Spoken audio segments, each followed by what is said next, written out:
그러니까 이제 상업용지 비율에 대한 부분도 제가 이제 조만간 유튜브에 한번 올리려고 생각을 했었는데, 특히 이제 그 상업용지에 대해서 그 부동산에 대한 부분들을 이제 유튜브 하시는 분들을 보니까 가장 먼저 이야기하는 게 뭐 이 도시는 상업용지 비율이 높아가지고 안 좋다 이야기를 하는데, 사실은 상업용지 비율을 그렇게 이해하면 안 돼요. 왜냐하면은 상업용지가 예를 들어서 이제 그렇게 이야기를 하려고 그러면은 각각의 도시가 해가지고 그 건설된 목적이 다 똑같아야 돼요. 그래야 이제 비교가 될 거 아닙니까? 그런데 목적이 다르다는 거죠. 예를 들어서 그 세종시 같은 경우는 사실은 행정 중심 복합 도시예요. 그러다 보니까 실제로 행정 관련된 그 주변 용지 자체가 거의 한 30% 가까이 됩니다. 그리고 그런 부분들이 있고, 그리고 이제 마곡 같은 경우는 이제 SH가 개발한 마곡지구 같은 경우는 실제로 수도권의 연구단지를 만들기 위한 그 조성을 한 도시가 그겁니다. 그렇기 때문에 실제로 마곡 신도시에는 그 주거단지가 그렇게 많지 않아요. 대신에 이제 업무 관련된 그런 연구단지 비율이 상당히 높습니다. 그래서 뭐 거의 30% 가까이 되는데, 주로 보면 수도권 인근에 이제 뭐 주택지구나 이런 그 공공주택지구나 어쨌든 주거지 공급을 위해서 만든 경우들은 실제로 이제 상업용지에 대한 부분들을 비율에 가서 따질 수 있지만, 그조차도 어쨌든 그 시기에 도시를 왜 만들고 했냐고 하는 부분들에 따라서 실제로 그 용지에 대한 비율들이 다 다르기 때문에, 실제로 목적이 다르기 때문에 이게 또 다들하게 이야기할 수 없다는 부분들이 있습니다. 그리고 두 번째가 그 지형적인 요인에 따라서 다르다는 거죠. 예를 들어서 이제 우리가 보면은 처음에 도시를 만들게 되면 도시에 랜드마크를 만들어야 될 거 아닙니까? 그죠? 그러다 보니까 가장 많이 쓰는 게 뭐 그 수변공원을 조성하거나 호수를 파거나 뭐 그렇게 하고, 또 하나는 우리나라 보면은 지형들이 그 미국 같이 이렇게 평탄 지형이 아니라는 거죠. 이게 등고차가 많기 때문에 산도 있고 이러다 보니까 호수도 있고 이렇다 보니까 실제로 이제 자연적인 요인이 많기 때문에 실제로 그 부분들이 도시 전체로 이제 보면은 이제 비율을 가지고 따질 거니까 전체 면적을 가지고 비율로 나눠서 이제 사실 용지를 배분을 하게 되는데, 그러면은 이제 예를 들어서 공원이나 뭐 그러니까 뭐 저런 다른 부분들이 많다면은 실제로 다른 용지는 떨어지게 돼 있어요. 예를 들어서 광교시 도시 같은 경우는 중간에 거의 한 30만 평 되는 그 호수가 있어요. 그러면은 이게 사실은 이야기할 수 있는 계제가 아니라는 거지. 그래서 이제 그런 부분들이 살펴볼 필요가 있습니다. 그래서 지형적인 요인에 따라서 다르다는 부분들이고, 그리고 또 하나는 이제 그 세 번째로 숨어있는 상가 용지 비율이 많다는 겁니다. 그러니까 우리가 보면은 비율을 따질 때 상업 용지 비율만 가지고 순수하게 따지는데, 그조차도 이게 이제 도시가 계획하고 단계에 따라서 비율이 다 달라요. 그러다 보니까 그게 뭐 국토부 자료, 뭐 국감 자료 이런 게 볼 때마다 다 달라요. 다른데 뭐 그래도 근사치까지 맞다고 치더라도 도시를 개발하면서 보니까 이제 그게 있어요. 이제 그 1기 신도시 만들 때가 4점 몇 %였었어요. 상업용지 비율이. 그리고 이제 2기 신도시가 3점 몇 %였는데, 제일 낮은 신도시가 어딘지 알아요? 미래 신도시가 1.9%, 2%밖에 안 돼. 그러면은 미래 신도시가 상가가 제일 좋아야 돼. 0.7도. 그런데 사실은 안 그렇잖아요.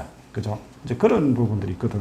그런데 여기는 보면은 우리가 단순하게 상업용지만 아니라 상업용지에만 이제 상가가 있는 게 아니라, 예를 들어서 준주거도 있고 근린생활시설도 있고, 그리고 이제 보통 뭐 이주자 택지 같은 경우는 밑에 또 상가 부분도 들어가고, 그리고 업무지역에도 상가가 들어갑니다. 업무지역에도 주상복합 같은 경우도 그건 뭐 준주거로 분류되면 이게 상가로 또 분류가 안 되는 경우도 있더라고요. 그러면은 이게 실제로 다 합치면은 이게 보면은 숨어 있는 거를 가지고 이제 실제로 이제 다 합쳐야 되는데, 실제로 그거 합칠 수 있는 방법이 없다는 겁니다. 그리고 도시를 만들다 보면 또 하나 맹점이 있는 게 뭐냐면은, 용지를 배분하다 보면은 다 못하는 거야. 하다 보면은 야, 한 10만 평이 남아. 그럼 어떻게 할 거냐는 거지. 그러면 있잖아요. 그 이제 뭐 하다가 뭐 보면은 자족 기능을 높여야 돼서 자족용지는 보통 지식 가능성 때 들어오는 건데,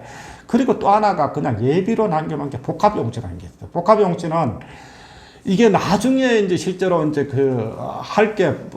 만들어지면 그 시점에 실제로 이제 개발하려고 하는 부분들이 있어서, 대부분 보면은 뭐 주상복합이 나중에 하는데, 이런 부분들이 실제로 이제 다 명확하게 어쨌든 용지 비율로 실제로 이제 그 가감을 해야 되는데 그럴 수 없다는 부분들이 지금 가장 맹점이고, 그래서 이게 이제 보면은 그 단순하게 이렇게 비율만 가지고 따져야 될 문제가 아니라 그 어떻게 보면 이제 상가의 구조에 대한 부분들도 이해를 해야 된다는 거죠. 그러니까 예를 들어 가지고 상가의 구조라고 하는 부분들 단순하게 상업용지의 구성들, 그리고 그 주변의 근린생활시설, 준주거의 배치에 대한 부분, 이런 부분들도 있겠지만은 인접도시하고 또 영향을 받는 부분들 있잖아요. 인접도시들.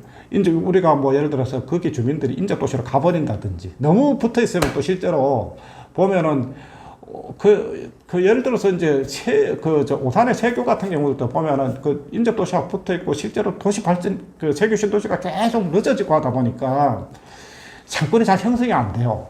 그런 부분들도 있습니다. 그래서 이게 전체적인 맥락으로 봐야 되지 단순히 비율로 봐서 될 문제는 아니다, 이렇게 말씀드릴 수 있을 것 같습니다. 상가 분양가는 이제 통상 보면은 이제 그거죠. 이제 상가 분양가를 결정할 때는 이제 처음에 이제 토지 비용이 이제 들어가고, 보통 보면 이제 상가 분양 계약을 하게 되면은 보통 보면은 건축물에 대한 거는 이제 부가세가 들어가는데 토지에 대한 건 안 들어가거든요. 그 이제 보면은 보통 한 건축물이 한 60, 토지가 한 40 이렇게 되는데, 토지는 아까 말씀드렸다시피 토지에 대한 비용이 LH나 이런 데 납입이 돼야 이제 토지 사용 승인이 나오니까, 그 토지 비용하고 그리고 건축 비용은 결국은 순수하게 건축을 하는 비용들, 그럼 거기에는 뭐 여러 가지 있겠죠. 뭐 사실 인허가 관련된 거하고 설계에 대한 부분들, 그리고 관리비, 각종 수수료는 큰 게 뭐 이제 분양 수수료나 그리고 뭐 하진에 대한 부분들, 그러면은 이제 예비비는 그 예비로 또 얼마 정도 남겨놓을까, 이걸 다 합쳐가지고 실제로 건축 비용에 대한 부분 분양가를 책정을 하게 되죠. 그러면은 수분양자는 이제 내가 그 분양을 받는 가격이 있으니까 뭐 이제 어쨌든 뭐 분양가가 고시가 되면 나중에 뭐 할인을 받든 어떻게 됐든 그 계약을 도장을 찍어서 납입을 한 게 이제 분양가가 되는데, 그걸 가지고 그러면 내가 얼마의 기대 이익을 남길 거냐, 이게 이제 보면은 이제 임대 수익률인데, 보통 보면은 이게 그 대부분 대출 이자율이나 이런 부분들을 감안을 해서 결정을 하게 됩니다. 그래서 분양가가 비싸면 임대료는 당연히 비싸게 됩니다. 비싸게 되는데 실제로 그러다 보면 또 이제 공실 문제가 결부가 되니까 실제로 어떻게 이제 전략을 짤지는 분양을 받으신 분이 잘 결정을 하셔야 됩니다. 도로라고 하는 게 실제로 보면은 이제 어찌되었든 그 도시를 만들게 되면 우리나라 계획도시가 가장 먼저 시작된 게 이제 안산이라고 말씀드렸는데, 실제 도시를 만들게 되면은 가장 먼저 하는 게 도로 배치를 어떻게 할 거냐가 제일 중요합니다. 도로 배치를 해놓고 메인 도로를 만들고, 그러면은 이제 메인 도로에서 각각 용지를 배분하고, 그러면은 그 용지에 맞고 하는 그 주민들을 어떻게 이동을 할 거냐, 그러면은 그 도로를 따라서 대부분 그 사람들이 이동을 하기 때문에 이 도로의 어떤 흐름들, 그리고 그 도로에 따라서 이제 동선이 어떻게 연결되고 하는 부분들, 이런 부분들이 실제로 상권에 직접적인 영향을 미칩니다. 이거는 실제로 어쨌든 도보 동선도 있겠지만 차량에 따른 동선들도 있고, 실제로 아까 말씀드렸다시피 토지 용도를 배분을 하다 보면 토지 용도에 따라서 또 예를 들어서 상업용지하고 또 일반 뭐 업무지역하고 그리고 준주거나 근린생활시설은 다 사람들의 어떤 이동 흐름이 다를 수밖에 없거든요. 그런 부분들이 있고,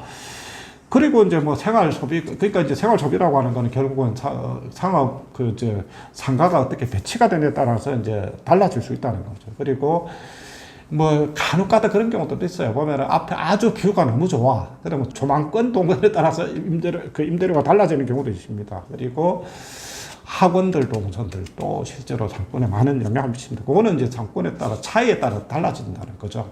내가 봤을 때는 이제 물론 이제 실제로 이제 신도시의 경우는 실제로 소비를 결정하고 하는 거는 결국은 그 지역 주민들이 걸어서 이동하는 동선이 사실은 제일 중요한데, 또 이제 기본적인 도보 동선이 기본이 되겠지만은 보통 보면은 이제 그 상업 지역에서 대중교통들이 어떻게 나오고 들어가고 하는 부분들도 있고 하기 때문에 실제로 대중교통에 대한 흐름에 대한 동선들도 실제 도보 동선 못지않게 중요합니다. 물론 그게 그러니까 대중교통을 타기 위해서 나온 거를 결부를 시키면 도보 동선으로 같이 볼 수도 있겠네요.